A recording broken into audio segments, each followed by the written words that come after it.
Welcome, sports fans, to the hottest sports podcast in the game, JT and the Don, with your hosts, Jimmy Thompson and Donato Bucci. They're covering the most current issues in sports from the 305 to the 412 and all the way to the West Coast. You can follow them on Twitter, Facebook, and Instagram at JT and the Don, or email them at jtandthedon@gmail.com. Now take it away, guys.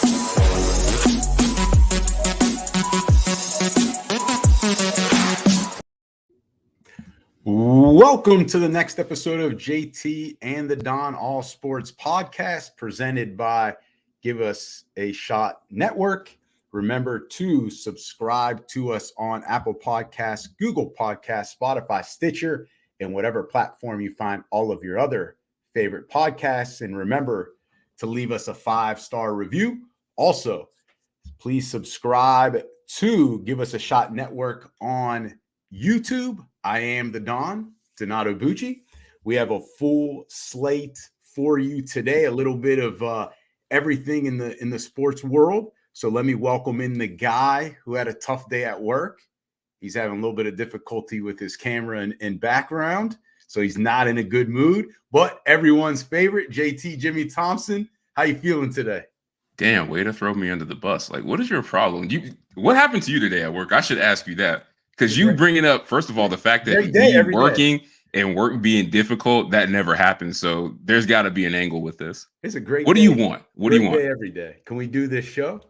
You must have really bad answers to these questions. We probably I already could tell. But go ahead. Yeah, we got a lot to talk about. So go ahead and jump into it. What we got first?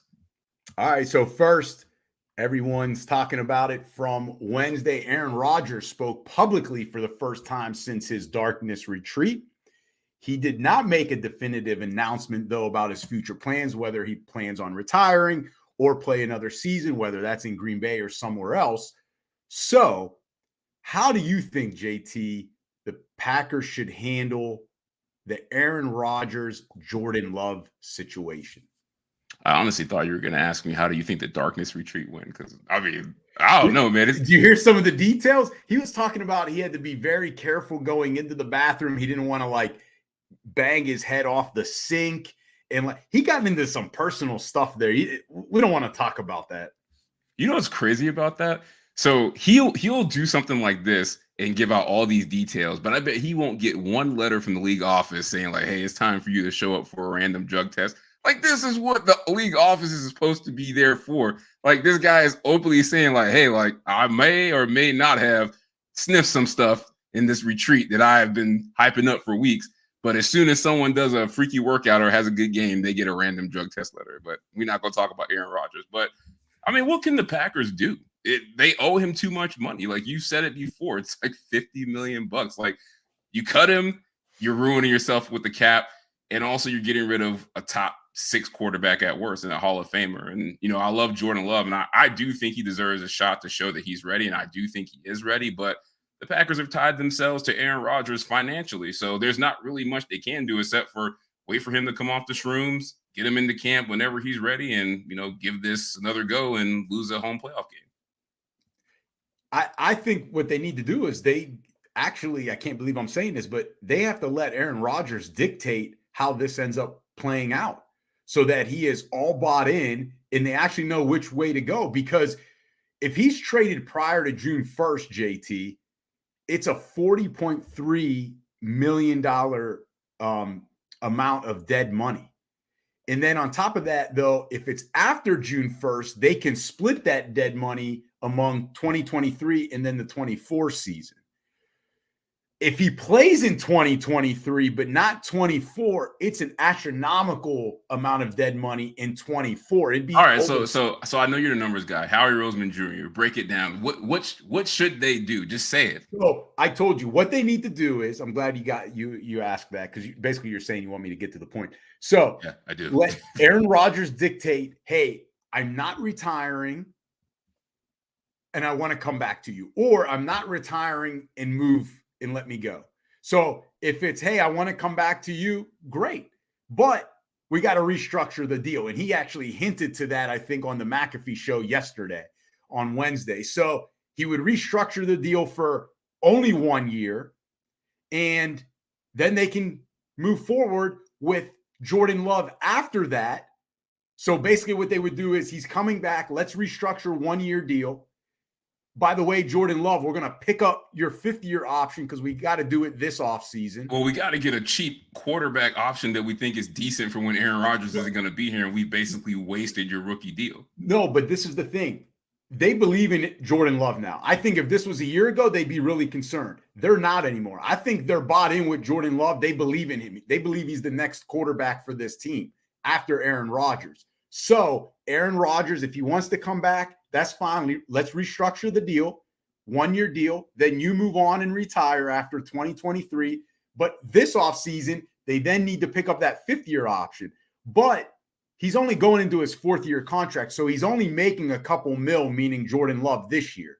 When he becomes the starter, it's going to be about $20 million for that 5th year, JT. So Jordan Love on a $20 million deal, I think that's kind of cheap because guess what? Yeah, it's super cheap, especially with the cap going to be going up every time. Right, and Aaron Rodgers' money is going to be freed up. So now he's on a 1-year prove it to me deal because Jordan Love isn't going anywhere this year. So if Rodgers wants to come back, great. Let's fix the cap situation. You play 1 more year. You help our receivers. You help Jordan Love. Then we're on to Jordan Love. Jordan Love's not going anywhere. You don't need to rush to him, and you can pick up that 5th-year option, and it's a prove it deal. If he balls out like a Jalen Hurts, then give him the bag. Yeah, so you're basically saying Aaron Rodgers is not going anywhere. He's going to be playing in Green Bay this year. No, what I'm saying is he gets to dictate it. If he says yes or no, me, that's what I'm asking you. Yes or no? If he says trade me, then trade him. Well, restructure the deal and trade him so he's not as big of a cap hit. All right. So, I think Aaron Rodgers is going to come back. Like, there's too much money involved to mess around with that. So can we talk about boxing? Because I know how much you love boxing. I know how much we never talk about this. We don't. Like, you snuck a lot of things on this show you claim that we don't talk about. And we're going to talk about them. Good. Just to appease your ego and your feelings. So you want to talk about Jake Paul? Yeah. Can we give a shout out real quick to our guy, Mike Powers? Appreciate it. Thanks for watching in the comment. It's all good. I don't think you were supposed to put that up, JT, but it's all right. Hey, it's all right, man. He's taking accountability. I like that, man. We love you, Mike. But Jake Paul, split decision with Tommy Fury, suffering his first defeat. Never thought I'd see that happen, with the script. That's not being in the script and all. But, of course, everyone on social media around the world, I feel like they're loving the fact that Jake lost his first fight. But the real question I want to get to is, I think that was his whole thing. He hasn't lost. But now that he has lost, do you think the central gravy train is over whenever he fights, it's just going to make so much money? Is that over with this loss? JT, he has slightly a higher number than us on IG. He's got 22.2 million followers. Oh, he barely beat us. But barely. What are we supposed to do about that? So he's got that. At ringside for this fight was Mike Tyson Fury, and we understand why Tyson Fury was there, Deontay Wilder, Cristiano Ronaldo. Like, those are big name celebrities going to these fights. And does that mean maybe there's a future fight there with a Mike Tyson, maybe even a Deontay Wilder? So I don't think that the gravy train is over by any stretch. It actually might be getting just started because he barely lost the fight, and everyone wants to say, well, let's see him against a real fighter. Well, Tommy Fury's a pretty decent fighter. Boxing experts say that Jake Paul is actually a pretty good fighter. He's a good boxer, I should say.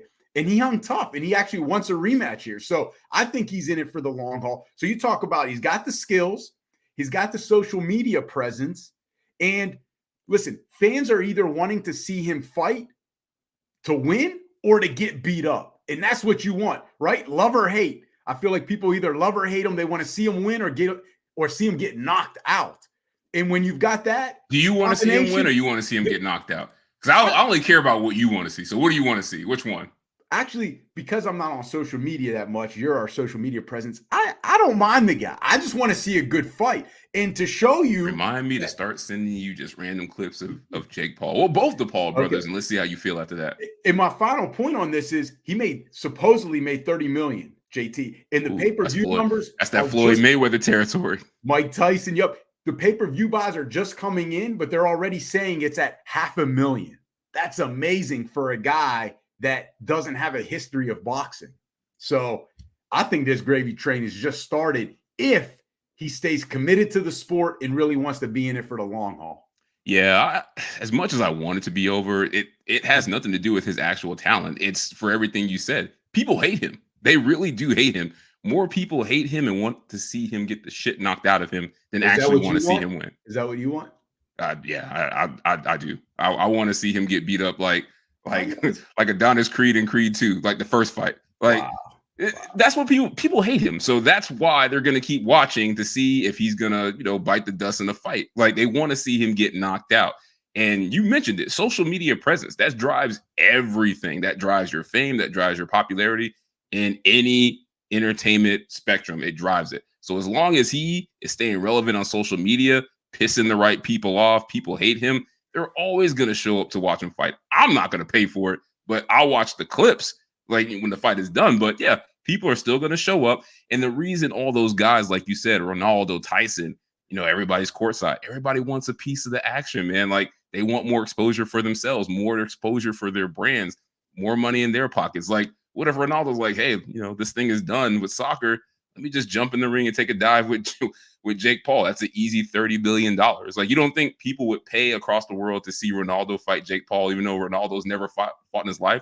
And I think that's the thing about him. Wait. Are you saying Ronaldo's going to get in the ring? That guy. He would. I think he would. No way. But that's the thing. When you have that many people hanging around, I think they've shown that they can put anybody that's not a traditional fighter in these fights with him, and it's going to be marketable. So anybody has a chance if they want to jump in there and make some money.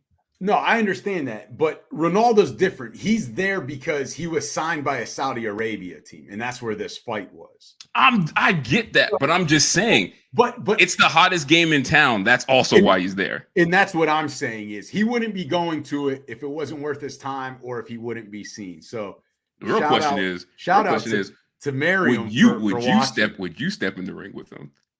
With Jake Paul or Cristiano Ronaldo? With Jake Paul. How much am I getting? You're gonna get, let's say, $2 million. The first round, and then the second fight, we'll see how it goes, and then your price will go up. $2 million? That's your fee. Do I get training? Yeah, you can train. You can train. You can Do train I with our get guy. free training from like a trainer of my choice? Yeah, because I'm assuming you're going with our guy. Come on. Yeah, oh no, he's definitely in the corner. Vic. So Vic is Vic. He's definitely he's definitely in the corner for sure. So you got your Balboa in the corner. Are you gonna put it all on the line for $2 million? Yeah, $2 million for sure. Man, he gonna knock tax free. Can it be tax free though? Can it be tax free? Yeah, you don't stand a chance. I'm going to Vegas right now and betting my life savings. Worse odds than Buster Douglas had against Mike Tyson. Hey.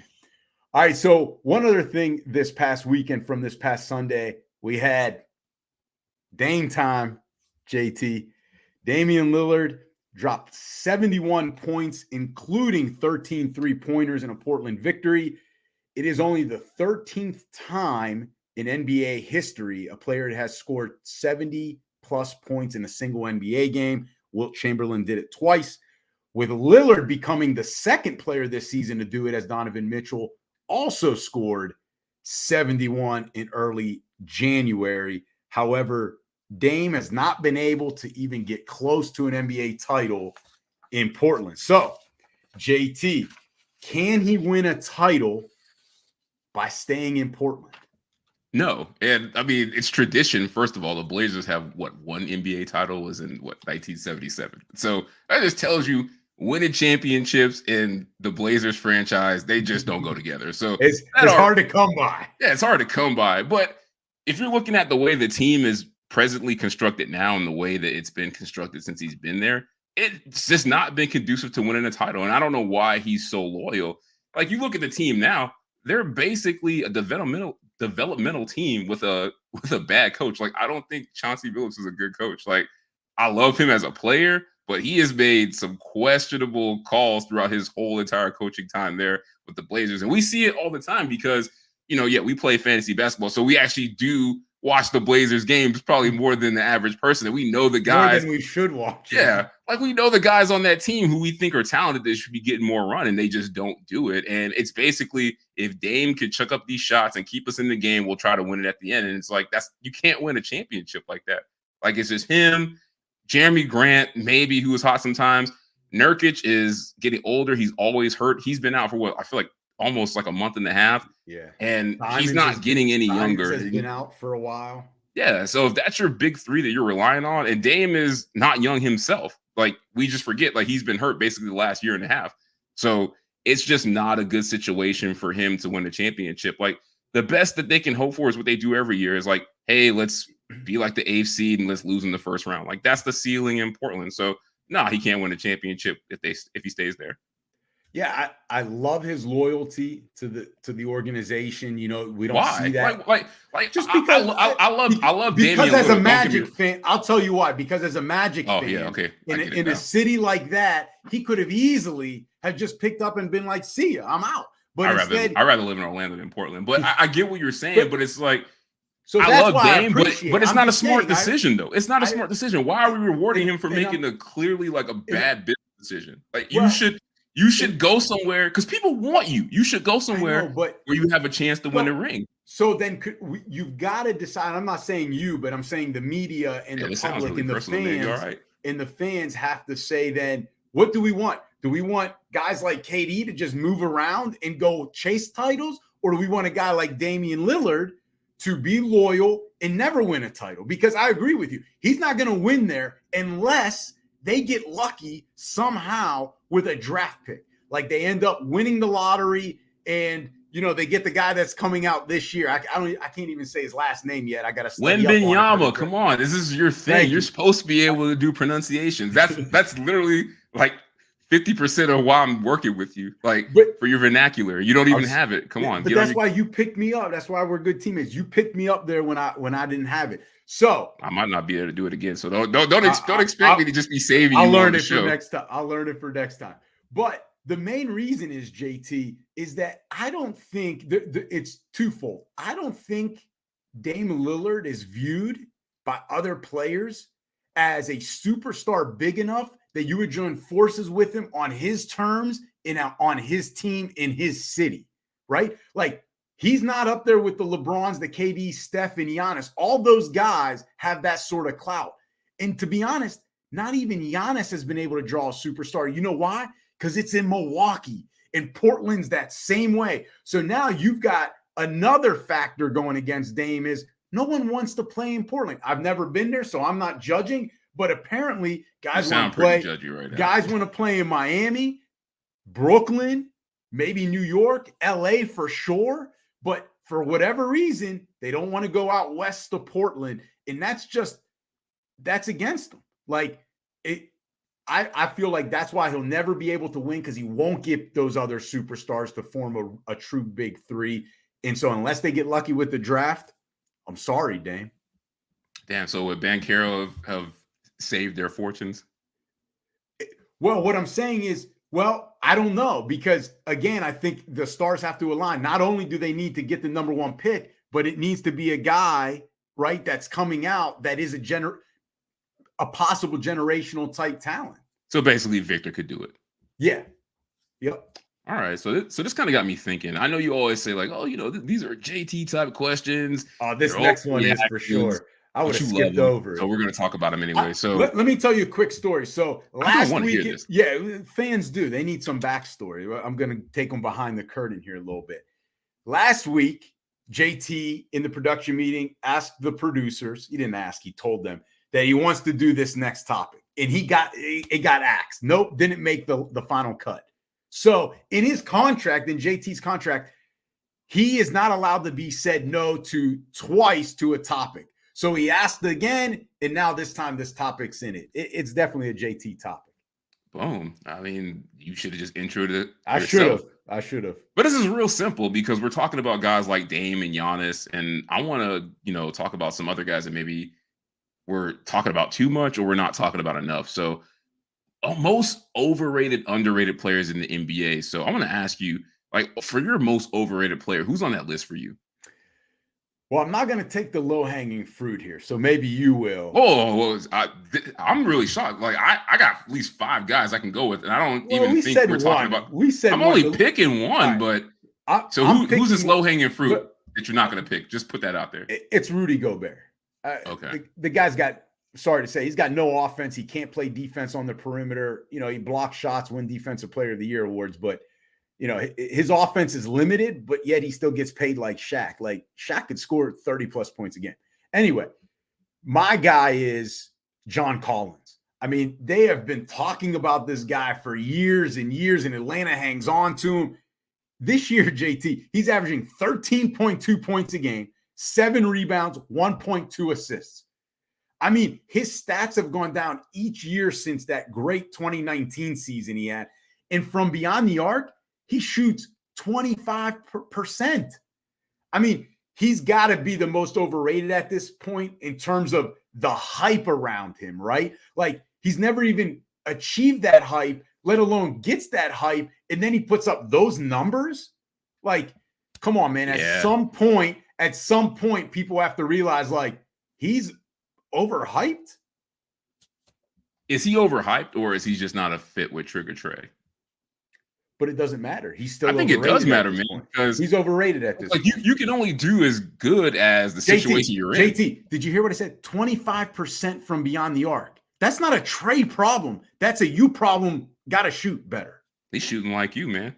I think you can at least get 25. No, if you're shooting like me, you shouldn't be in the league. G League. Not even the G. If you're shooting like me, you should not be in any sort of league unless it is the weekend warrior. The weekend. If you're shooting that like that bad from behind the arc, I feel like JC is low hanging fruit too, because I feel that he's really been getting he's been getting the criticism. The guy I think is the most overrated. I might be wrong about this down the line, but I just got this feeling in my gut, and what I've seen so far in his career, I feel like the output is not matching the hype, and I think it's LaMelo Ball. And I just look at the way he plays. I think it's kind of what's wrong with the NBA. Like, it's all highlights, and we see that. But do you watch the actual games? Like, there are plenty of games where he's making bad turnovers unnecessarily. He gets benched. He already got a coach fired, but coaches will bench him for making bad decisions. He gets in dumb foul trouble. Like, he's kind of streaky as far as a scorer, and he's just not really coachable. So, and all this hype and flash, I think he's still living off of, it doesn't translate to any wins. Like, they're one of the worst franchises in the league, and they always are consistently at the bottom. And he's supposed to be this generational talent that's lifting him up. I know Dame is in a bad situation in Portland, and at least they can make the playoffs and get to the A seed, and they can give that organization some glimmers of hope. And I'm like, LaMelo's just out here stat padding, but it's not even sexy, and the team is going backwards. So that's who I picked as my most overrated player, because I think a lot of people think he's actually really, really good. Like, he's a top maybe like 15 player in the league. Well, I don't know if he's that high, but one, I'm a Magic fan, so I already watch enough bad basketball. I'm not trying to watch Hornets games too, all right? So don't act like I'm. To be honest with you, I'm not going to watch the Magic games, because at least I know they're well coached. They're just not talented. Like, they're well coached. But the Hornets play bad basketball, and I think it starts with him, because But this is the thing. He's young, JT, and they haven't really put a good team around him. They had other guards like Graham. That team is not bad, though. It's not bad. They shipped off Plumlee. Like, I don't know. It's a little. Yeah, you're right. He's still young. He's still young. I just think he has. Right? I could have picked a lot of guys on this list. Like, I thought about Trae Young. I thought about Anthony Edwards maybe a little bit. I know these are young guys. I even thought about your guy who you love.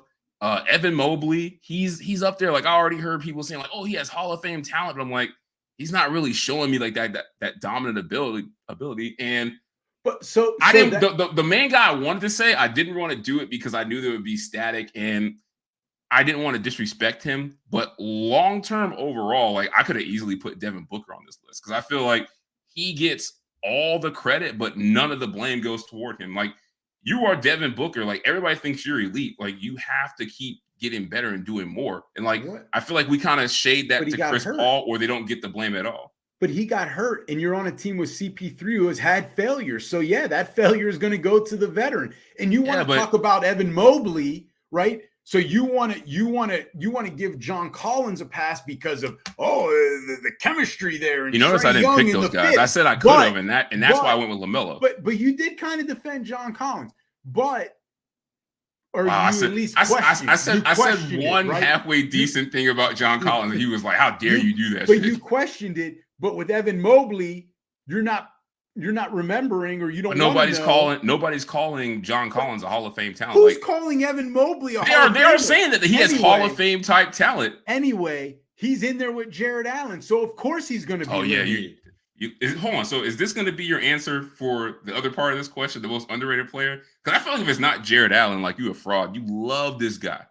Who's the underrated player on your list? I'll tell you who's underrated, because I get to see him almost nightly on television here in the DC studio, is Kyle Kuzma.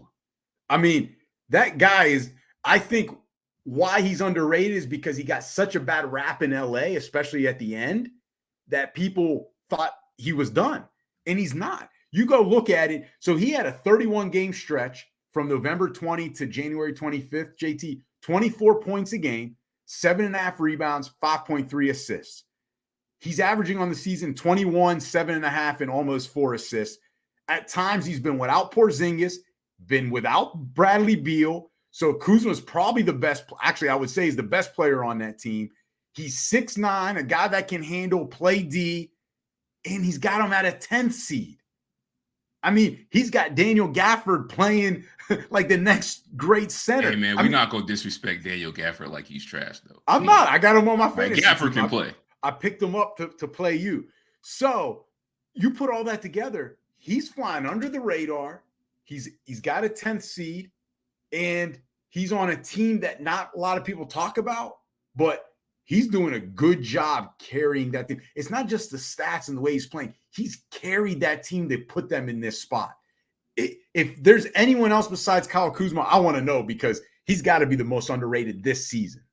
Hey, that's so tough, man. Because if you're talking about this season, it's kind of hard to argue against Kuzma. I want to say Shea, but I feel like Shea's kind of getting his flowers this year. I think he's always been underrated, and he's having a hell of a year. But my thing is, you got to be able to finish too right now. He's hurt, and that's what we expect from him, right?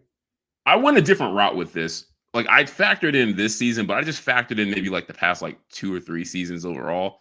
And I picked a guy that I really like. He's actually on one of my teams, and I feel like he gets respect, but it's just not the respect that I think he deserves. And I think it's Karl Anthony Towns. Like, I think he is the most underrated player, because people still look at him as a guy that can't win. They think he's soft.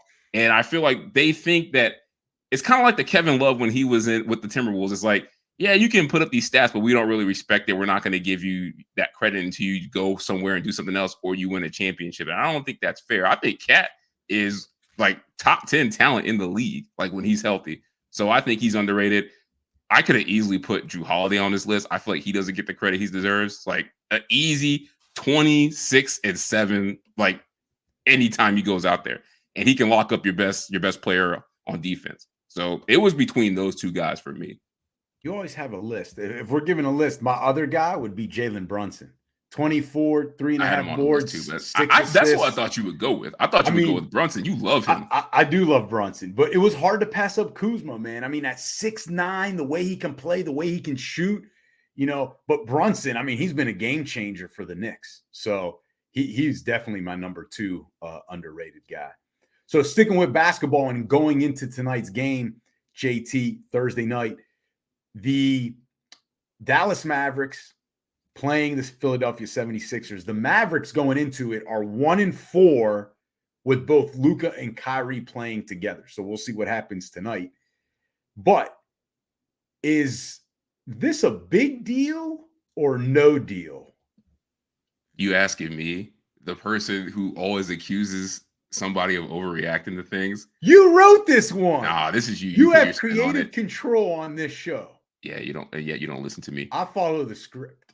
No, because I mean, it's obvious why they're struggling. They haven't played enough games together. And you're asking Kyrie, who is kind of a ball dominant player, to come in with the most ball dominant player in the league, and Luka Doncic, and you're expecting that to work in 5 to 6 games? Nah, it ain't gonna happen. Like, the Mavericks knew what they were doing when they made this move. We made this move for the playoffs, and they have the rest of the regular season to figure out how it works between those two. So them going 1-4, I'm not really shocked, just because like they need time to gel together. Like, they need time to see, like, hey, like, who takes a shot where, like, how do we work? Like, what do we do in this situation? Like, this is just normal stuff you expect. We acting like the Heat didn't struggle when LeBron and Wade got together at first. Like, it takes time, man. Relax. Don't forget about Chris Bosh, bro. They forgot about him, so I had to. Wow. Well, see, you're not a true Heat fan. Oh, I am. So, don't maybe go get the gear, because I know how much you always get on me about not repping the better than the Dolphins. Notice you didn't say anything about the hat I got on. You only hate when it's convenient for you, but yet I've never seen you wear any Pittsburgh gear. You haven't pulled out a Big Ben jersey. You haven't pulled out a Polamalu jersey. Listen, I haven't even seen you with a Kevin Green jersey. Like, I know that's a dude who played at the time when you were really watching the game. You don't got none of those. Do you even own a terrible towel? Yes, do you even own a terrible towel? I have multiple terrible towels. I've never seen you with a terrible towel. You never bring one on the show. I've never seen you with a terrible towel in real life. Why would I have it on the show? When we actually went to a Steelers game, you didn't even wear Steelers gear. Well, I did too. Listen, last week I wore Pittsburgh Pirates stuff, so go pull up the film. All right. 2, I'm a grown man. I don't need to be wearing another grown man's jersey. I'm not a kid anymore. Excuse me, grown man. Let me back up off of you. Can I answer the question? Please. I think you already answered it. Whatever you said is the right answer. My bad. That's right. For those who are watching, I've never seen him talk this way before. I must have really pushed the button with you. You don't be wearing your shit. That's why. You're finally learning. So listen, the record isn't a big deal. All right. It's a small sample size, like you said. But I'll tell you what is a big deal is that defense, though. Right. And that is why, the whole Luka Kyrie duo is a big deal of concern for me and has been. JT, the last 6 games. All right. Now, 5 of them included both Kyrie, all right, and Luka. All right, I've got to laugh at what Jason Curtis is writing there about the Mike Gundy jersey. But last 6 games, they've given up 133, 124, 118, 116, 111, 124. You can't win this way, JT, especially come playoff time. You cannot win this way. So are we acting like the NBA is just whoever is the but it's different come playoff with Ben Wallace is going to win it all? But JT, it's different come playoff time. You know that the Warriors are gonna tighten down and they're still gonna be able to produce points. If you get through to the East, you're gonna have to, play Giannis. They're gonna be able to score but play D. Like, they lost Finney-Smith. They lost Dinwiddie. Both guys can play defense. And I know you keep shaking your head, but they've got no depth now. They don't have Dinwiddie coming off the bench anymore. They don't have Finney-Smith playing defense. They got your boy, Christian Wood. Now you've got culture. He was always coming off the bench. You've got a culture issue to worry about. And you've got Kyrie taking the last-second shots all of a sudden. How's that going to make Luka feel, especially when he doesn't make the shot, meaning Kyrie, and you still can't play defense? So what I want you to do is say, you know what, JT, I'm sorry, because you said something about this when this trade was made, and I laughed at you, and now I'm kind of using it, for my argument. This is what I was concerned about. It's like, how do they fit, and how does this affect Luka? Like, how does it affect him and how he sees the Mavericks? Like, JT, I don't think it's a big deal yet, but you're saying it is from like whose team it is standpoint. And if that's what you're seeing, then I am worried. I'm talking about the defense, and I did warn you. But you did say you just mentioned about Kyrie taking last shots. Right. Like, what's up with that? But that's different than him just coming, because I presume they went to Luka, and he's like, I'm in, and you've got to do everything you can to help the superstar. All right. And yeah, 2 of them. The thing is, right. But if that's what Luka wanted, that's great. All I'm saying is now we're talking about strategy. And now we're talking about how's the team going to react to certain decisions by the coach. And if Kyrie's going to be your guy at the end, Luka's your long-term guy. So you better make sure you know what you're doing. If we really want to be honest, the problem is the coach, because I don't think Jason Kidd is a good coach. And you've seen this before. Everywhere he goes, I feel like that first year, he does really well. The players love him. And then the second year is like, oh, the bottom dropped out of it. Like, it's Jason Kidd. Like, he's in that Chauncey Billups, where like I love him as a player, but he's just not a good coach. And I feel Jason Kidd, for some reason, gets no flack. And I think it's just because he has so many friends around the league. Well, I think he's respected. And I don't agree with you, though. I wouldn't say he's not a bad, or I would not say that he's like a bad coach or something. I don't agree with that. I mean, he's not like the guy in Houston bad, like Silas bad, but I rather have Quinn Snyder with this roster than Jason Kidd coaching it. Silas doesn't have Luka or Kyrie. Why are you throwing him? He got Alperen Şengün and don't want to play him. He got your boy Eason. He got talent.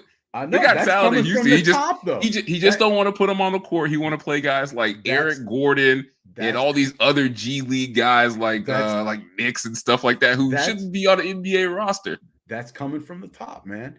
But speaking of Jason Kidd, all right, after Sunday's game that they blew a 27-point lead to the Lakers, he had some words for his team through the media, all right, saying that he is not the savior and that he is not out there playing. And on top of that, he said that the team has to become more mature and not be distracted by the whistle.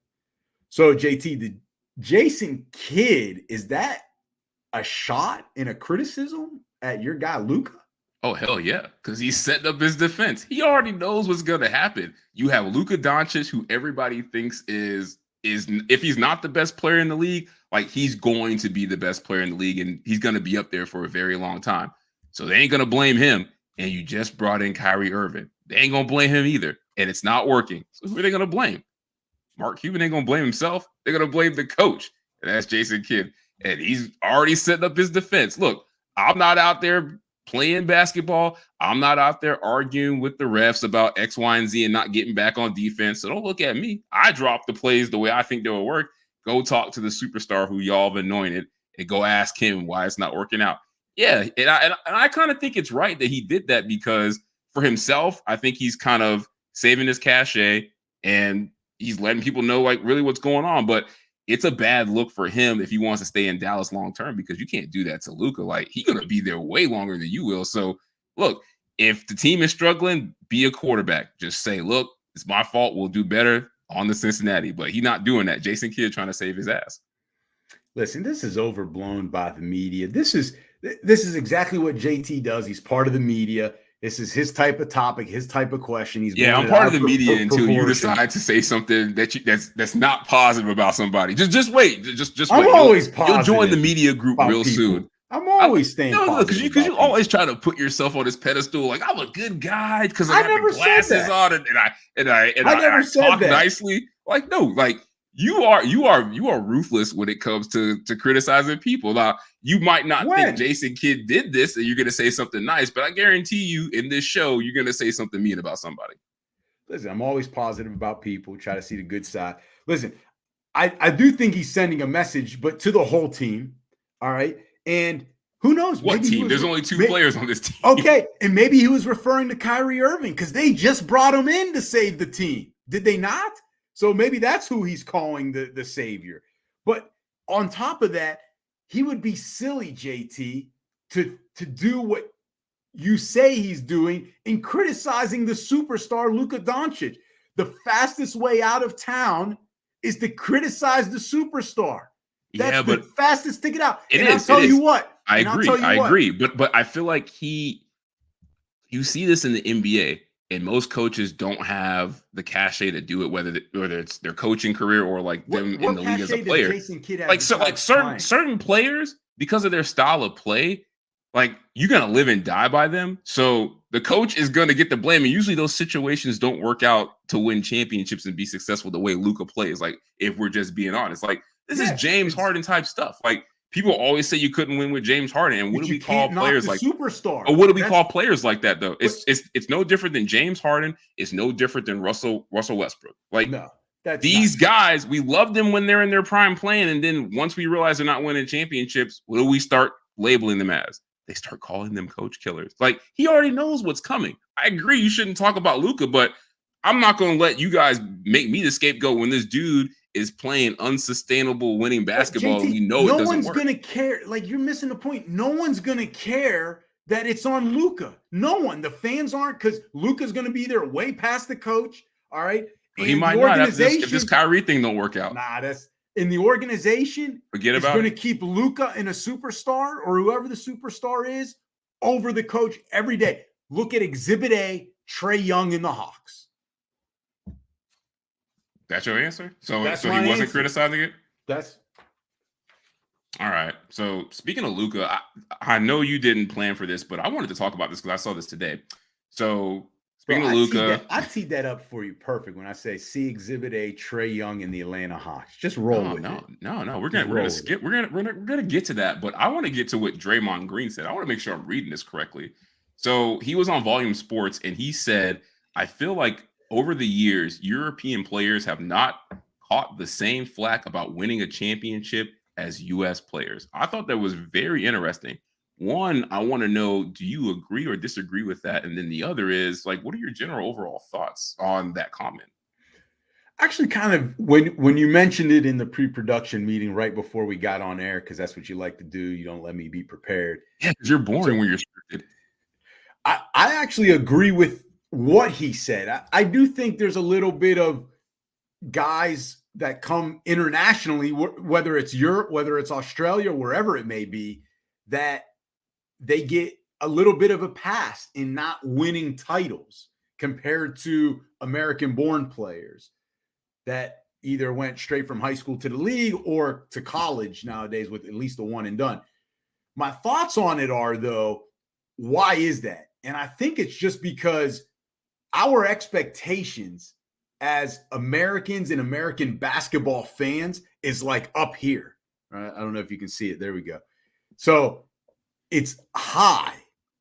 Like that's the expectations because we're Americans. We think that basketball revolves around us or we revolve around basketball, however you want to look at it, and that no one can beat us, right? We're the best in the world when we want to focus on and put the best team out there. So guess what, JT? With that is individual player expectations. It's the perception that, oh, this guy born and raised in America, played high school here, played AAU against the best, played at Duke or Kentucky, and now is a top 5 pick.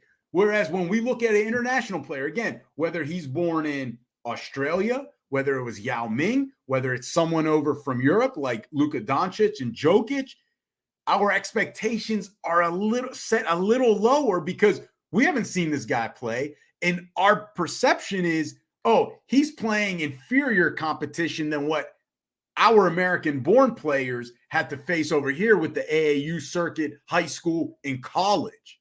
So that is why there is not that pressure, or at least international players don't receive that criticism for it. It's because of the expectation, right? Like LeBron to MJ, but why aren't we dogging Kawhi as much that he doesn't have 6 rings? It's because of the expectation.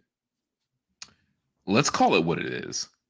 The reason why they don't get criticism is they're just not flashy. And people, it's an American cultural thing. Like how they view European players is they're boring, they're fundamental, and unfairly, they view them as soft. So when you throw that out there, you just don't care about them. Like, I disagree because they're taking over the league. Like, Jokic and Luka, like, those are the guys. And Giannis, like, those are the guys. What do you disagree with? You don't agree with this comment? I agree. I'll answer the question. I was kind of just piggybacking off your comment, but I do agree that they don't get as much flack. And I actually I'm going to do something rare. I'm going to give credit where credit is due. So our guy, Garrett Brown, shout out Garrett if you're watching. Yes. I told him I would read this today. He actually gave a good response to this question. He goes, it's definitely a fair take.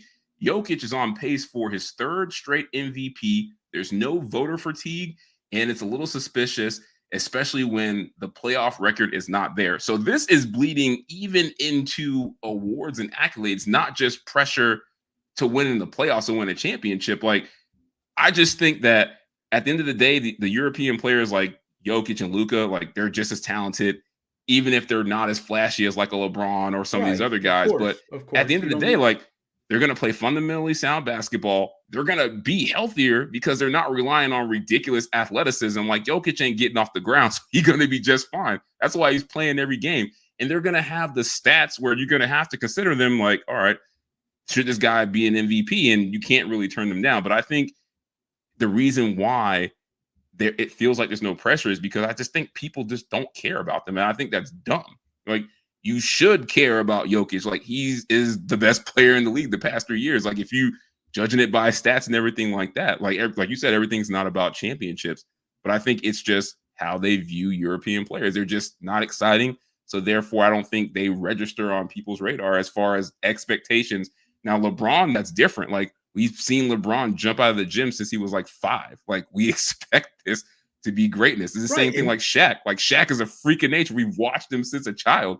Like, we're expecting greatness out of them. Like, are you really expecting greatness out of Jokic when you first saw him? Right. And that's my whole point. You said the word, it's expectations. Like, and that's what it is. When they're set high, that's what you're expecting. So that's the way I look at it. It's all about the expectations.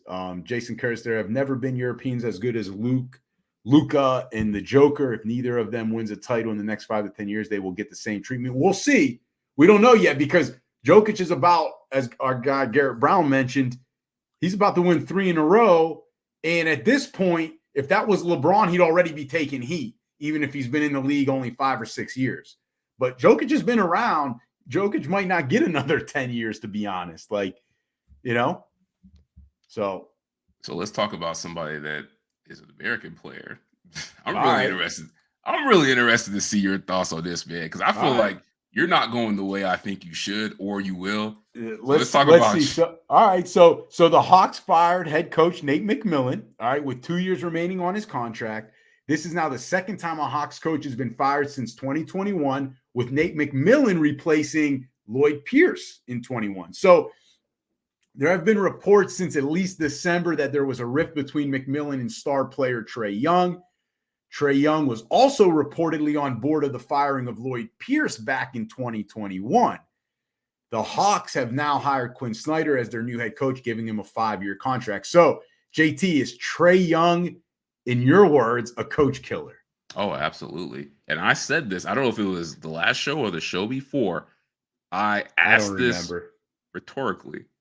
And you said, well, hey, look, man, like, they fired whoever was the guy they fired, and then they hired McMillan, and then they were okay. And then I just read it, Lloyd Pierce. Yeah, You're not Lloyd listening? Pierce. Yeah, Lloyd Pierce. Whatever. I'm not listening to what you're saying. They fired Lloyd Pierce. They hired McMillan. You're like, oh, everything's gonna be fine. Then the McMillan thing didn't work out, and they fired him, and they brought in Quinn Snyder to hopefully save Trae Young. Like, Trae Young has been killing that team basically since he got there. And you want to talk about John Collins? Like, you forget.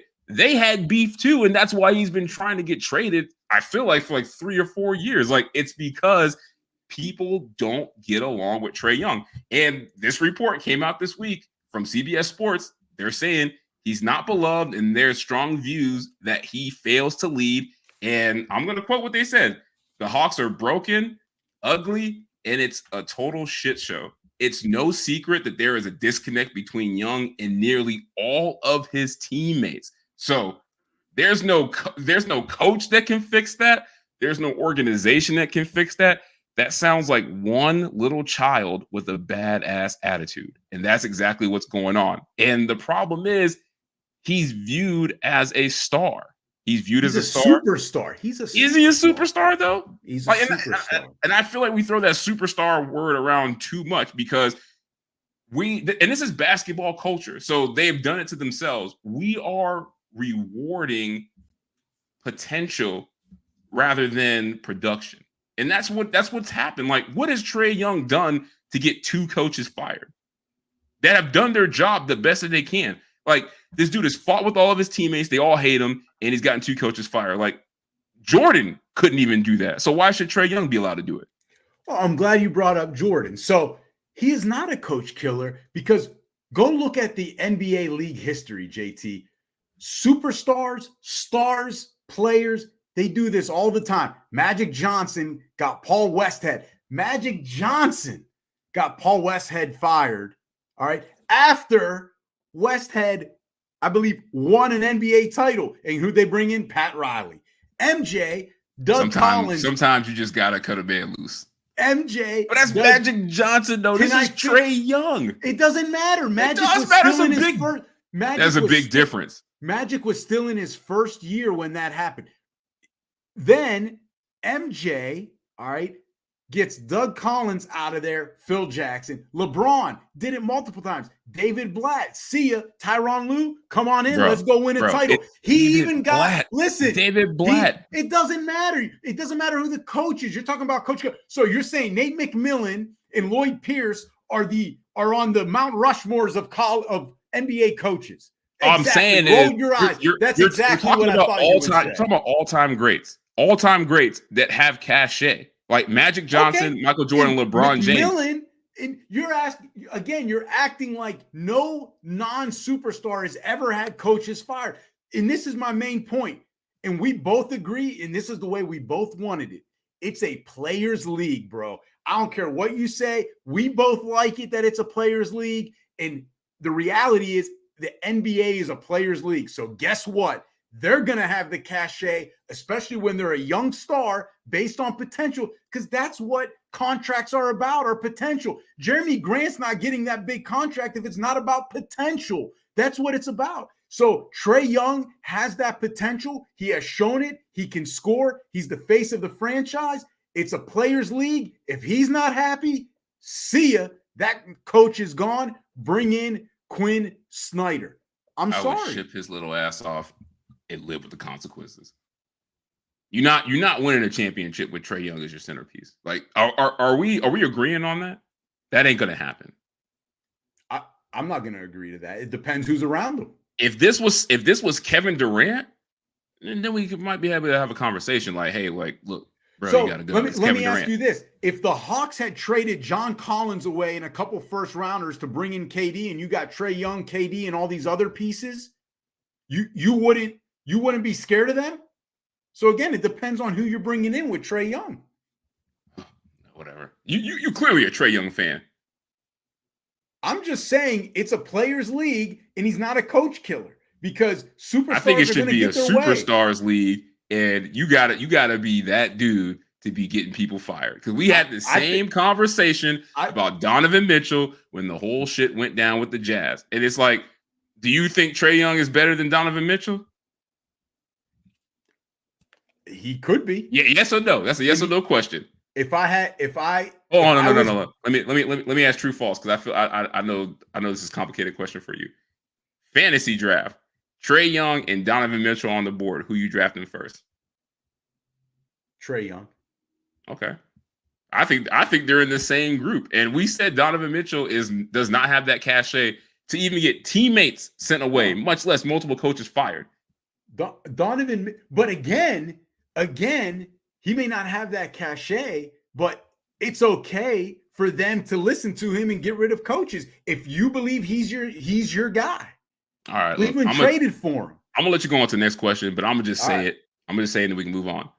Trae Young is exactly who everybody think Kyler Murray is. A little kid with a badass attitude that nobody likes. I'm glad you brought that up, because I have it in my notes. It's funny how you pick and choose how you want to see players. You like Kyler Murray, so you don't want to believe all the bad press out there about Kyler. The way I never said I don't want to believe it. Oh, that you say you always defend him. Hey, if Kyler Murray is a brat, I will believe that. But here's the thing. But why?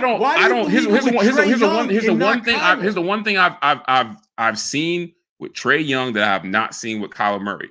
Players have not tried to leave Arizona because of him. Are you kidding me? They haven't go there because of him. No, they have coaches. Coaches might not want to go there. And let's be real. Coaches not wanting to go play with Kyler Murray. You know, we could talk about why they might not want to go there. It might be his attitude, but also it might be the fact that he's a little dude that they don't feel comfortable as their franchise quarterback that they're tied to. So that is a very layered conversation. But Trae Young, we got the tape on this dude. 2 coaches fired, open disagreements and fighting with teammates, and it's been like that since he's been there. Like, show me teammates that are playing with Kyler Murray. They're like, we don't want to play with him. And then I'll change my mind. Trae Young, this is who he is. I know it. And he is not that dude to be able to do that. That's it. That's all. That's how I feel. So Kyler Murray gets one coach. Bro, I don't want to turn this into a Kyler Murray discussion, but let's finish it. It's a very easy analogy. No, you open the box on this. Because you hate Kyler Murray. Go ahead. No, I don't. I'm consistent. That's all I've ever said. I'm consistent. I'm gonna listen. Consistently annoying. No, to you, I might be because I'm right and you're wrong. You'll defend Kyler even though he's had one coach fired because of his play. Because of his one coach got fired because that coach is ass. He sucks. It's funny how you see it, but you don't think so. Cliff Kingsbury, bad coach? I'm not saying that Lloyd Pierce or McMillan are bad, but you're defending those guys, but you won't defend Cliff Kingsbury. You'll blame Trae Young for it, but you won't blame Kyler Murray when pretty much the same info is out there about both. So.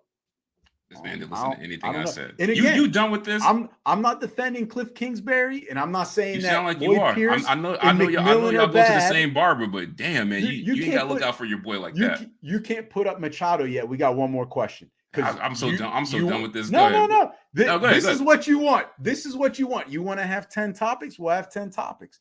Go ahead, ask Quinn me. Snyder save the Hawks? No. See, I disagree. He can't. What's saving the Hawks? Like deep run into the playoffs. Eastern Conference Finals? Save the season, yeah. No. See, I think so because it's a fresh start for Trey, new energy. And remember, they did this in 2021 and you disagreed. Oh, they should have kept Lloyd Pierce. And what did I say? If Trey wants him gone, he's got to go. Nate McMillan's a good coach. Same thing happened. They got to the Eastern Conference Finals in 2021. I'm not saying it's going to happen again. That was the flukiest run. But Quinn Snyder can save them. Quinn is a great coach, and I feel like they brought him in to sit Trae Young down and be like, "Look, little guy, like you need to get it together if you want to make this run." Disrespectful. I think that's why they brought him in. They didn't bring him in to fix the team. They brought him in to calm Trae Young down. Are you taller than Trae Young? Oh hell yeah! Wow. Come on, bro. How dare you ask me? Just for that, we gotta talk about this no more. Go ahead. Manny Machado, we talking about baseball. So you're introing it. I don't know why you're looking for real. Because how dare you ask if I taller than Trae Young? Man, get out of here. So the Padres, so it's reported that the Padres and Manny Machado have agreed to an 11-year extension worth $350 million. I need to go to Vegas with him. That will keep him playing in San Diego until at least 2033. So you'll be what, like 60 by then? Now, oh man, that's good move or bad move by the Padres? Oh, it's a good move. It's a good move. This guy was second in MVP voting last year. He's an annual Gold Glove contender. He plays normally north of 150 games a season, so he's durable for the most part. And to me, offensively, he can get it done. He's an elite defender, great combination. And on top of that, he gives you that extra swag, that extra little energy juice that you need come playoff time when they got to play the big bad Dodgers, when they got to play the Braves, right? When they got to play those teams. And I think this is why it's a good move. And I said at the time, it was a good move that they signed him to that big deal because there's an opt-out, JT, at the end of this year, a player opt-out at the end of this year that would essentially make Machado a free agent. And you knew no matter what this contract said, if he stayed healthy and played well, he was going to opt out to get another big contract. So they could walk away from him. But now that he's played so well and they feel like they can finally make a legit run at a title, and this is the San Diego Padres. This isn't the Dodgers. This isn't Boston. It's not the Yankees that do it every year. They need to get one. This may be their best chance. And so I like it. It's going to avoid the drama, the distraction of, oh, is he going to become a free agent at the end of the year? No, let's put that to bed. This guy's our clubhouse leader. He's going to lead us to the promised land.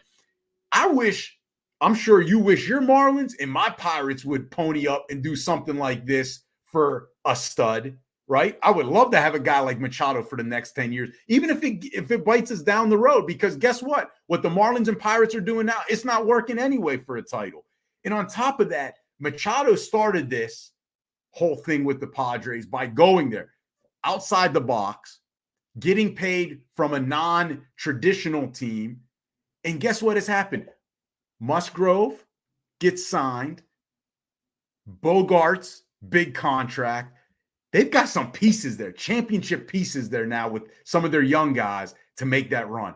And if I'm San Diego, I'm all in. I'll bite the bullet in years 8, 9, 10, 11. Yeah, if you can, every baseball team is doing that. Like you want prime years of elite players, like you're just gonna have to bite the bullet. Exactly. And on top of that, if Stanton could get traded by the Marlins with that contract, I'm pretty sure if they don't like what's going on, they can trade Manny Machado. Yeah, because usually we're always on the opposite end of the spectrum saying, these baseball deals are stupid. They never work out. These guys just never produce. Like you're paying for past production and it's a declining asset. And he's done the opposite. Like you said, the 4 years he's been there, 3 of those years he's played north of 150 games. Like the stats speak for themselves, like MVP voting, all that stuff. But here is what I'm going to add on to why I think this is good. It keeps them as a contender, but also too, you got to be nervous with Tatis. Like he hasn't been healthy, and like Machado, like has been. So you got to lock up at least a superstar that you can rely on to be healthy and put up good production. And I think he's been a good fit for them. Like you said, it was an unconventional move, and now it's a destination. Like I think it's a good move for them to keep that window open. And if a few other things fall their way, they could be right there making noise, come playoff time. Yeah, and if you could put one of the comments by Jason Kurtz, brings up a good point where you can't answer this question till we see what if they sign Soto. And on top of that, if Soto walks because they gave all their money to Machado, it's bad. And Mets guy there, or VNTG Mets, thanks for watching. Let them pay Machado and let's bring Soto to the Mets. That would be great for the Mets. Like the Mets have everybody. Do they have room for anybody else? That would be great for the Mets. Not so much as a Pirates fan, but they can't even afford you right now. Like it's all paid for. The Mets will figure out a way to pay guys all. They got that Howie Roseman school. But the thing is, with Machado being paid, they've got Soto at least this year. Let's make a run. And Soto already turned down like $440 million. Some of it deferred. So I don't think if they weren't paying Machado, we don't know where Soto wants to end. Some point, the Yankees, Dodgers, they'll outbid the Padres. But the thing right now is the Padres had a chance to not have Machado test the market, where Soto is going to test the market. And I just don't think at the end of the day they'll be able to compete. So it's a good point. But I think they're going to lose Soto either way. So at least lock up Machado and be able to draw other big free agents down the line. Yeah, he's the constant. Like, it's reliable. It's going to work. Lock him up. All right, so let's go back to some football, all right, before we get to Forget About It or Fugazi, JT's new favorite segment. Because JT thinks it's pertinent we talk about the NFL Combine. So the athletic drills and testing. NFL, one of their biggest events of the year is live right now. Like we shouldn't talk about that. What the hell was I thinking, right? I don't know. You put it at the back. The athletic drills and testing of the 2023 NFL Combine started today, and we'll go through March 5th. JT, which player has the most to prove? I'll tell you who. Well, let's start with who already proved it. Nolan Smith. Jesus, edge rusher from Georgia, 6'2", 238 pounds, ran a 4.39, a 41-inch vertical, and a 10.8 broad jump. Jesus. So, I mean, the combine might already be over, so all this stuff we're talking about might already be irrelevant. But the guy I think that has the most to prove is, I think, Ringo, the cornerback from Georgia, because everybody says, like, he's this freak of nature, and I feel like when I watched him at Georgia, I didn't always see it. So I want to see him go through everything. I want to see him go through all the physical tests. I want to see him interview, and I want to see like what scouts and stuff say about that, because that's been the one thing that they've kind of knocked him on is like his consistency. Like, does he see the game at a consistent level? Like, every snap and things like that. So I just want to see him work out, but I want to see the entire process with him, because I think he has the potential to be an elite corner in the NFL, but I feel like there's these little questions that are always like, all right, could this happen? Could this not happen? Could it work out? But I want to see how his workouts and everything goes. I think this question's easy. It's got to be Ohio State wide receiver Jackson Smith and Jigba. Is he working out though? Because I saw something where he might be doing his pro day. I want to see him work out too. Well, he was supposed to, but the thing is, he still has the most to prove. He should be doing it. So even if he's not, he should have been doing it because he's got the most to prove. I mean, he had that monster game in the Rose Bowl, right? 347 yards, 3 touchdowns against Seems Utah. like 5 years ago. Exactly. Now he had injuries. He played in 3 games, only 43 yards. You've got the medical process at the combine, so they're going to be trying to figure that out. Then if he does get out on the field, and even if he doesn't, he still had the most to prove going into this. I mean, I feel like you're right. I feel like the fact that there's rumors that he's not going to work out at the combine just almost confirms he runs like a 4.6 in my mind.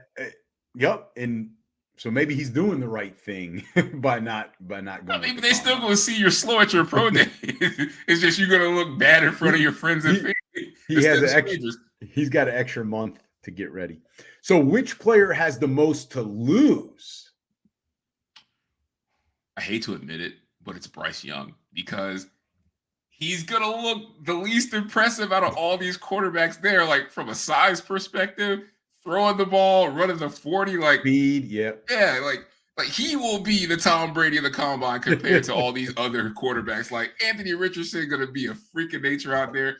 Will Levis going to be a freak of nature. Like we got tall quarterbacks. We got quarterbacks taller than Bryce Young. There's going to be quarterbacks that are just going to be launching the ball. Like I want to watch this quarterback, all their drills, because this is going to be just crazy fireworks. We're going to see all the Zach Wilson passes that, get people hyped up. And Bryce Young that's just not where he's going to wow people. So he's my pick just because it's not fair that he has to go up against these guys like a physical competition. Yeah, I've got him up there too. But since you picked him, I'll go Christian Gonzalez. Cornerback from Oregon. He's a top 10 projection at this point, I think, being taken at like number 9. So he's ascending. All right. But he needs the measurables, the 40 time, the vertical, all of that to stay in the top 10. So I think that's why he's got the most to lose, because even if Bryce Young doesn't look great, JT, how far does he really slip, right? Because teams are going to know Alabama guy, he still can do it in the game. But Christian Gonzalez, if he doesn't meet the measurables, all of a sudden, there's some other corners that can sneak up. And now he's out of the top 10, and that means a lot of money. At least Bryce Young, quarterback, if he does well, he'll get that second big contract regardless, as long as he's somewhere in the top 5, top 10. But Christian Gonzalez, he might only get one shot at this. He slides out of the top 10. That's millions out of his pocket. And 2 months ago, I think mock drafts had him going to like the Steelers at like number 17. So you see him climbing the board, and if he has a bad day, he's going to be back. Tumble just as fast. Exactly. So who will be that guy that makes himself a multimillionaire because of the combine? It's a toss-up, and I picked 2 guys specifically for the 40 and the hype that's around it. It's Jalen Hyatt and Jahmyr Gibbs, running back from Georgia, wide receiver from Tennessee, because that 40, if it's record-breaking, it's everything. Like they're already saying Hyatt, they think he can run the fastest 40 time ever. Like if he does that, he will be the John Ross of this draft, where it's like, all right, we weren't thinking he was going in the top 10, and then boom, he's shooting up as a top 10 pick just specifically because of that fast 40 time. Same thing with Jahmyr Gibbs. They're saying he could run a 4.2. A Bama running back that could catch the ball out of the backfield that runs a 4.2.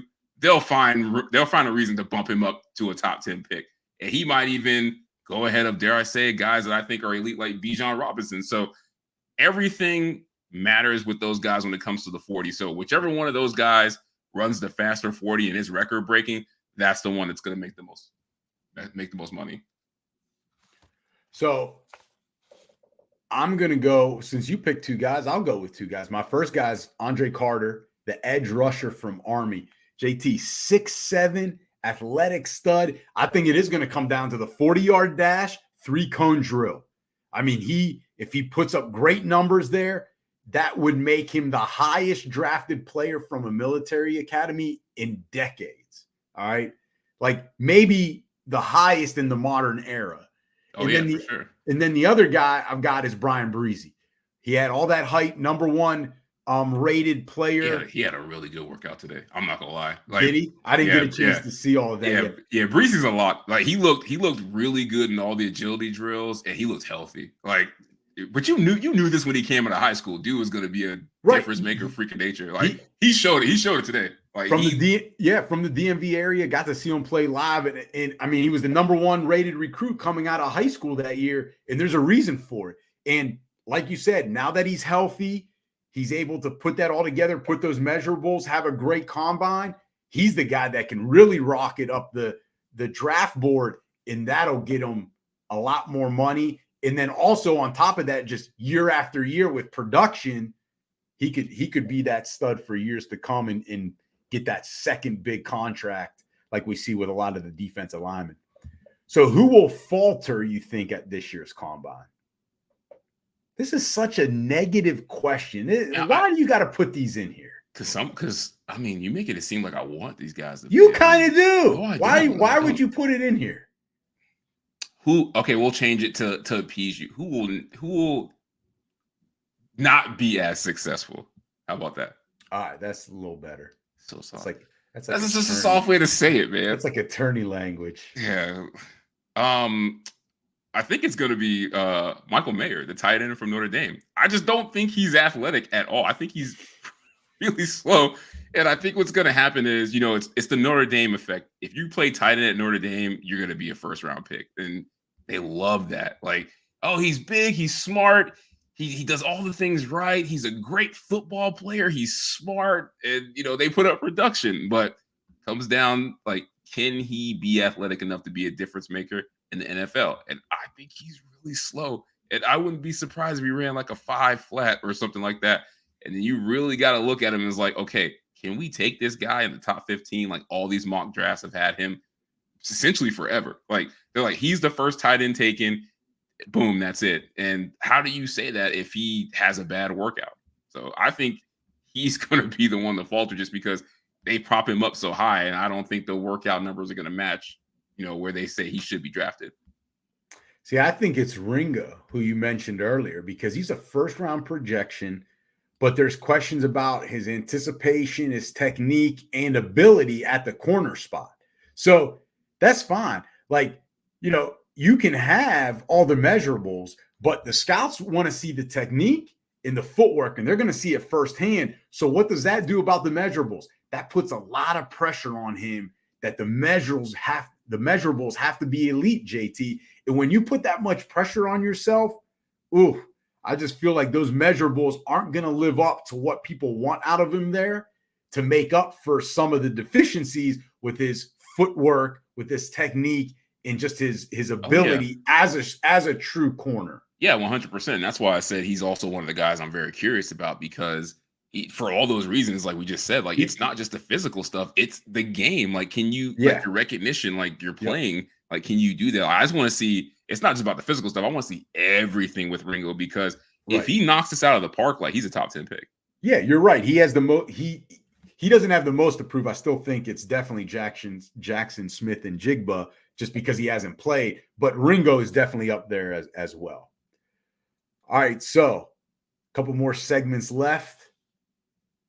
We've got one of our newer segments or our renamed segment. Forget about it or Fugazi. JT, we may have a special guest here in the future, maybe next time. Intro this for us. Oh, so, you already got something in the works. So I did. All right, cool. And then the production team said, "Well, JT didn't sign off on it yet. We don't know if he knows about it." So they had to axe it. All right. I got you. You're gonna pull some surprise move. I'll see you when it happens, and we'll deal with the repercussions after that. All right, let's get into this because I know this is what you've been waiting for. Man, always so salty. So forget about it or Fugazi. The way it works, we're gonna read a statement.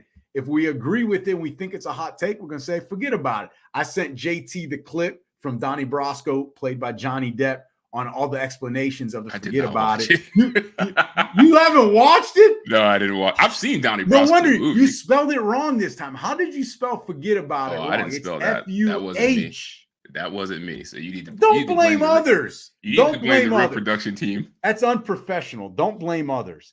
All right. If you don't agree with it, you say Fugazi. It's a fake. All right. So reviewing roughing the passer will be good for the NFL. Oh, yeah, absolutely. Because it's one of the few penalties that everyone can clearly see whether it's right or wrong, sitting in their couch in their living room.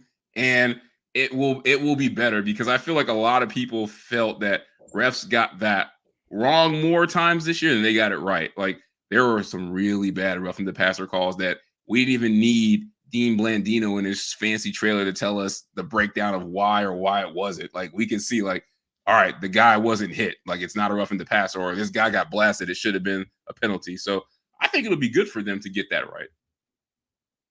Dean Blandino's now. I know. I wanted to throw that in there because I know you like that name. Listen, this is Fugazi. Let's first bring back the pass interference review if we're going to bring back any penalty reviews, all right? Because this is no different than you say, oh, everyone's going to see clearly. That's not true.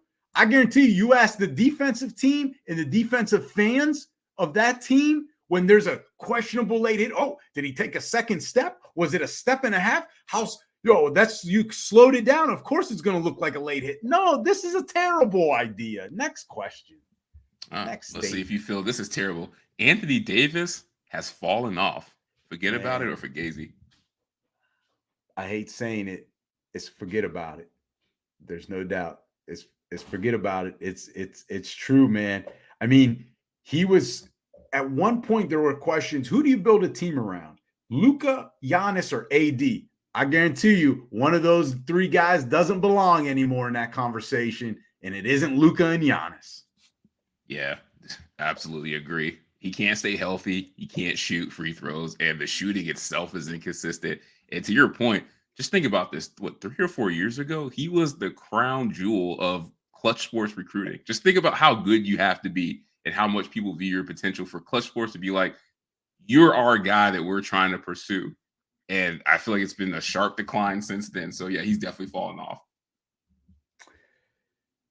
We finally agree on one. Wow. Don't get too happy about it. Next one. I know. With Damian Lillard scoring 70-plus points, someone scoring 100 in a game is just a matter of time now. It would make sense that it would be forget about it, but this is Fugazi, because to get that many points, you just have to take too many shot attempts. Like, Wilt had 63 shot attempts in that 100-point game, and Wilt alone owns 3 of the 60-plus field goal attempt games in NBA history. And then there's 13 of 22 games with at least 49 plus. Whoa, so you did your homework. I did my homework. It's just too many shot attempts. And guess how many guys that you know that you've seen while you're alive have had at least one of those 49 plus field goal attempt games? This should be easy. 2? Like, who are the shot chuckers? Well, I would guess 2 guys. I mean, I'm trying to think of the 70-plus points. Okay, I'll tell you. You're taking too long. It's Kobe and Jordan, and they're Kobe. They're way low on the list. So they're the only guy since 1980 to attempt at least 49 shots in the game. Like, it's just Wilt and all these old guys. And I feel like in today's NBA, if a player even gets close to like 45 shot attempts, either the game is over because there's no more time left, or the game's going to be so out of hand because they're too hot and they're not going to play the rest of the game. So I just don't see how getting to 100 points is possible, just because it's just going to take too many shot attempts. Yep. No, it's a Fugazi. There's no doubt. You're right. You came up finally with some research. Thank goodness I didn't have to do all of it myself. Yeah, it's a Fugazi. I mean, we've seen, like, think about what Kobe, right, when he scored his, 81 against the Red. Like, think about how well he played, how much energy he put in. JT, he was still 19 points short. Damian Lillard, we said earlier, 13 3-pointers. And he was still at 71. He was still 29 away. He could have hit 9 more and been at 22 3-pointers. He'd still be 2 points short. Like, it is very difficult to do this. Like, what Wilt did was incredible. And to your point with the shots, it would be a whole concentrated effort from the whole coaching staff in the whole team. They will kill you. They will kill you if you are already hot. There's no way you're going to be that hot and get 60 shot attempts in today's NBA. Well, what I was going to say was I think you'd have to go into the half with like 40 or more points. But he did. I think he did go into the half with like 40. But then teammates and coaching staff would have to be like, all right, we got something special here.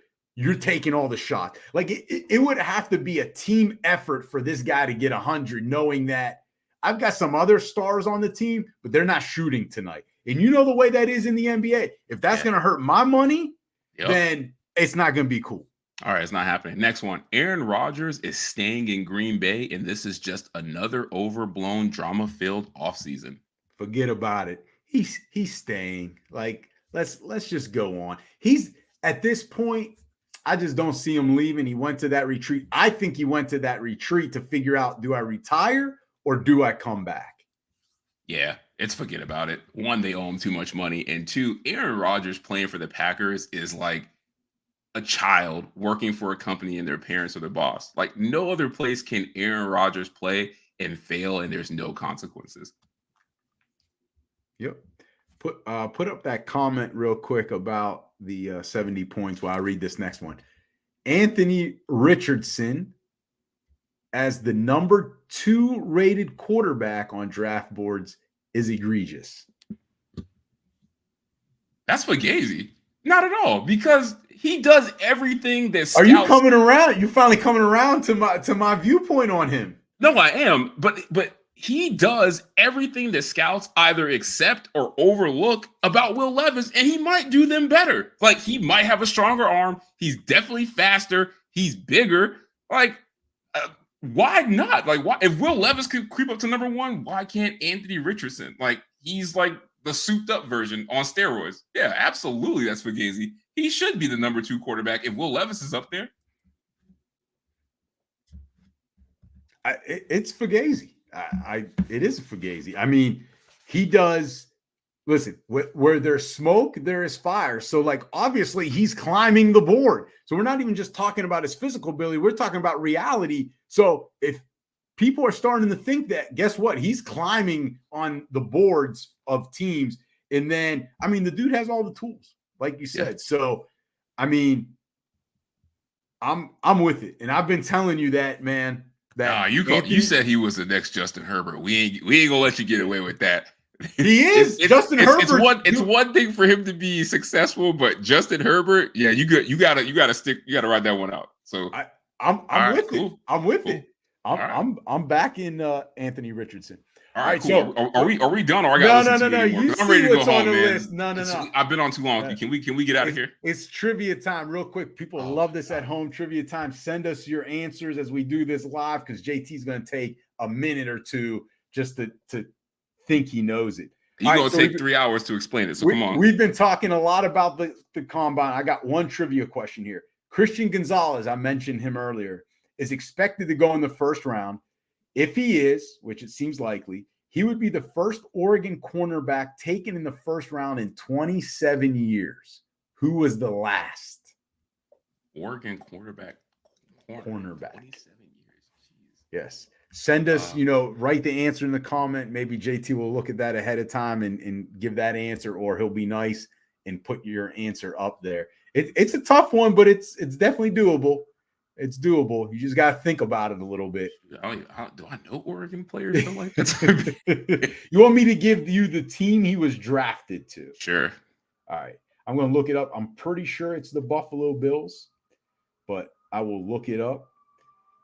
And it is, I'm sorry, he was drafted 11th in the 96 NFL draft by the Saints. And then he played for the Saints, the Chargers, and the Detroit Lions. Let's go with. Was he also a returner? I don't know. You're asking too many questions now. I don't know. I'm tapping out of this question. I have no clue. Right, no one sent an answer. It's Alex Molden. Oh, nobody was getting that. You don't remember him? All right. Yeah, so before we go, though, I've got a surprise JT in here. All right.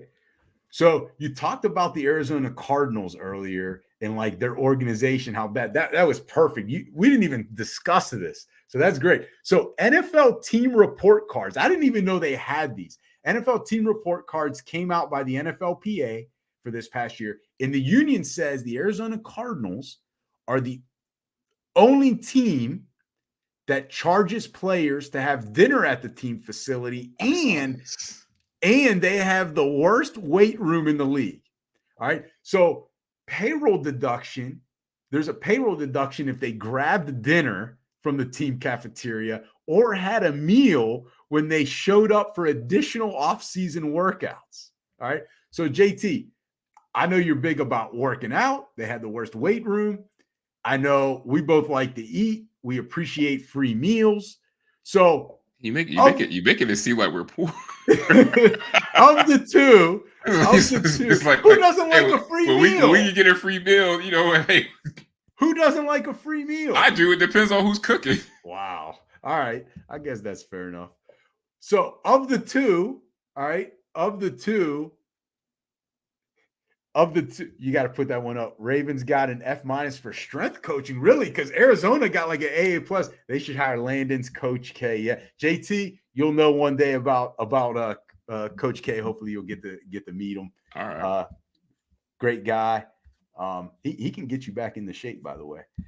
That's an impossible task, man. I'm too far gone. What would you rather have, the free meal or a better weight room then? And I got the NFL contract? Yeah, or if you were on the Arizona Cardinals and they're like, if I'm on the Cardinals, I want the facility, man, because the facility is what's going to make me more money. It's going to prolong my life, prolong my better career. Weight room? Yeah, and I want that weight and strength and conditioning coach that knows what the hell they're doing. I want the guy that got the A. Like, the food is what's going to get me kicked out of the league. And I got to pay for it? Nah. Give me the weight room and the strength coach. I'll take that. So you'd rather have that than the free food? Oh, yeah, because I can go get my own food. All right.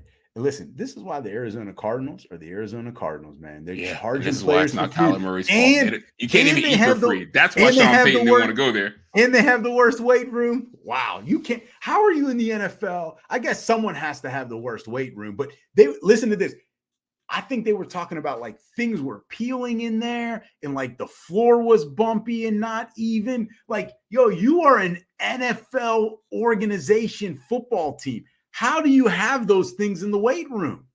Like, I understand someone has to have a worse weight room, right? If we're ranking them 1 to 32, but to have it that bad, my goodness, no wonder. The Browns have had a MRSA outbreak in their whirlpools in the past, and they weren't even that bad. So that lets you know it's not Kyler Murray's fault. Are we done here? Are we done here? I think we're good now. I think we're good. So I get tired of talking to you. To the fans and listeners out there, thank you for listening and watching. Thank you for the comments. We always love the participation with our fans. And remember, JT and the Dawn All Sports Podcast presented by Give Us a Shot Network. And remember to follow us and subscribe to us on Apple Podcasts, Google Podcasts, Spotify, Stitcher, and whatever platform you find all of your other favorite podcasts. And remember, if you like what we do, leave us a 5-star review. And JT, if you don't like what we do, leave us a 5-star review. And remember to follow us on social media. Our handle, JT and the Don. We can be found on Instagram, TikTok, Twitter, and Facebook. So, JT, until the next episode, see ya. Peace.